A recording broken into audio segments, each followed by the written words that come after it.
గురించి చెప్పబోతున్నాను.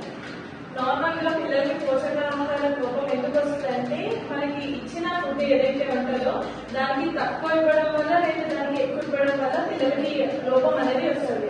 ఎప్పుడైతే లోపం వస్తుందో పిల్లలు అనేది అతిగా బక్కగా అవ్వడం కానీ లేదా ఒబేసిటీ వల్ల పిల్లలు లావు అవ్వడం కానీ అట్లాంటివి జరుగుతుంది. ఇవి రాకుండా ఉండాలంటే పిల్లలకి ఏదైతే మీ అంగన్వాడీ చెక్స్ కానీ అది రైట్ అమౌంట్ లో రైట్ టైంలో ప్రొవైడ్ చేస్తే వాళ్ళకి ఇవన్నీ రాకుండా ఉంటాయి. ఇంకా ఫ్రూట్స్ వెజిటేబుల్స్ పేరెంట్స్ ఎవరైతే వెజిటబుల్ ఉంటారో వాళ్ళకి రైట్ అమౌంట్ లో ఫ్రూట్స్ న్యూట్రియంట్స్ వైటమిన్స్ ఇవన్నీ ఇస్తే వాళ్ళకి పోషకాహార లోపం అనేది రాకుండా ఉంటుంది.